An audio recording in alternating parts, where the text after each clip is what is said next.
কি তুমি কেমন বুঝো?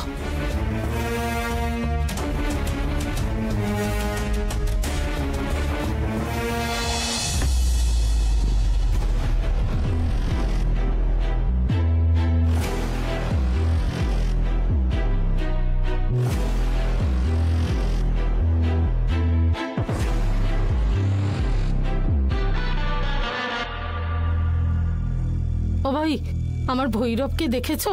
হ্যাঁ দেখুন না, ওই তো ওপরে, ওই যে ওপরে। হ্যাঁ,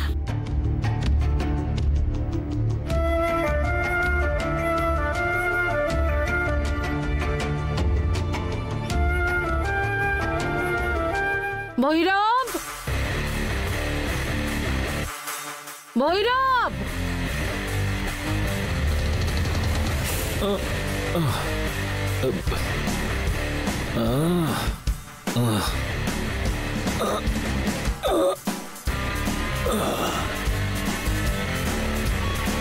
কি হয়েছে?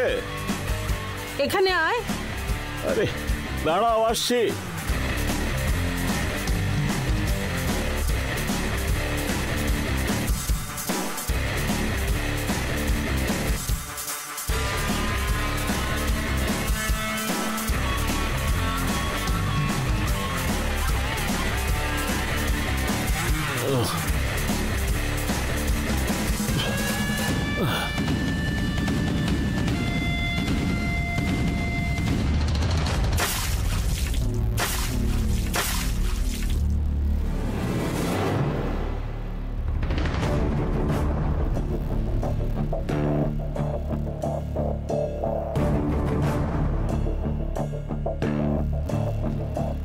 কি হলো?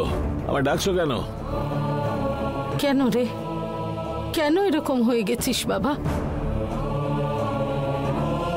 ছাইপাশ গিলে গিলে নেশা করে পড়ে থাকিস। তোর বয়সের ছেলেরা সবাই কাজকর্ম করে বিয়ে থা করে কত ভালো আছে, তুই কেন এইভাবে থাকিস? এই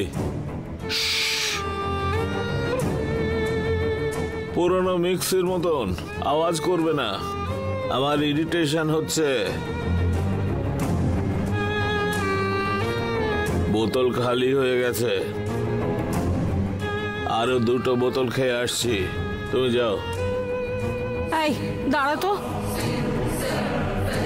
তুই যা করছিস সেটা কি ঠিক বলে মনে হয় তোর? যাদের হাত পা নেই তারাও কিছু না কিছু করে ভালো থাকে, তোর সব কিছু থেকেও তুই নিজে ঠিক নেই কেন রে? এরকম একটা ছেলে থাকার থেকে না থাকাই ভালো। তোর জন্য লোকেরা আমায় যা ইচ্ছে তাই বলে, কেন এত কষ্ট দিচ্ছিস বলতো? মান সম্মান নিয়ে বাঁচার মতো বংশ আমাদের, সমস্ত কিছু তুই নষ্ট করে দিলি। আমাদের বংশে নেশা করা মানে খুন করার মতো বড় একটা ভুল, বুঝলি? এইরকম বংশে জন্মে এই ধরনের আচরণ তোর, কেন রে? কেন কেন এরকম করিস বল না? এই সব তোমার জন্য।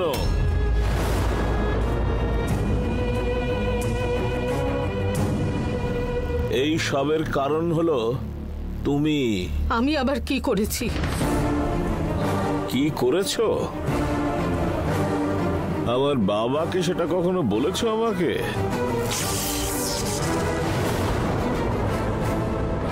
আমার বাবা যে কে সেটা তোমায় বলতে হবে।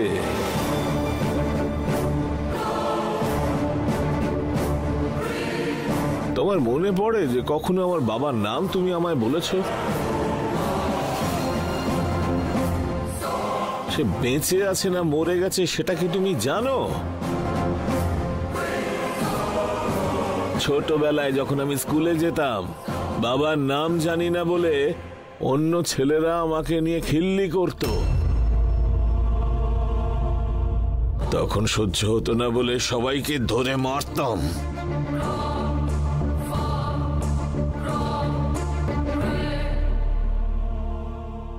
একবার একটা ছেলেকে আমি মেরেছিলাম বলে গিয়ে মাস্টারকে বলল। ওই মাস্টারটা তোর বাবা যে আসলে কে, তোর মাও কি আদৌ সেটা জানে বলে বলল? শুধু তোমার ব্যাপারে কথা বলেছিল বলে ওই মাস্টারটাকেও মেরেছিলাম। আর সেই দিন থেকে আমি স্কুলে যাওয়া ছেড়ে দিয়েছিলাম।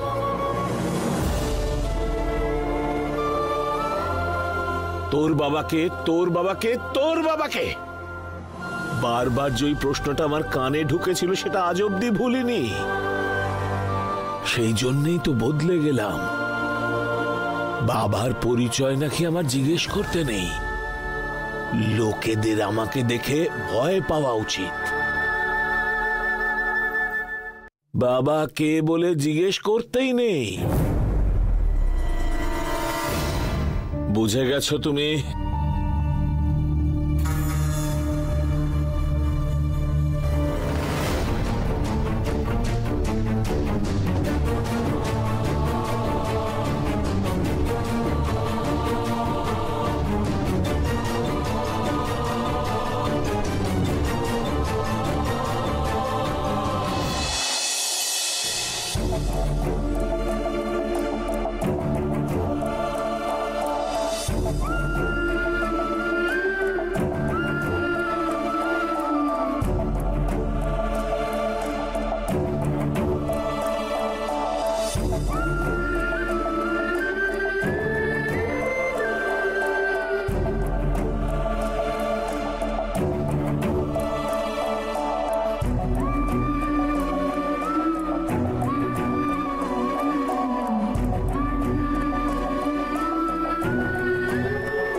হ্যাঁ বলো মামা। আদি, শিবা বাড়িতে এসেছিল। হ্যাঁ তো কি হয়েছে? তুই হসপিটাল থেকে ফিরে এসেছিস সেটাও সন্দেহ করছে। কি সব বলছো তুমি মামা? ও কি করে জানতে পারলো? তুমি কি ড্রিঙ্ক করে এসে ওর সামনে সবকিছু বলে দিয়েছো? এটা সত্যি না রে। তাহলে ও কি করে জানতে পারলো? ও ওখানে এসে কি বলেছে সেটা আমাকে বলো। শিবা কোনো একটা ফাইল সাইন করাতে এসেছিল। আরো কথায় কথায় বলল যে ফ্যাক্টরিতে হঠাৎ করে আগুন লাগেনি, এই আগুন কেউ ইচ্ছে করে লাগিয়েছে।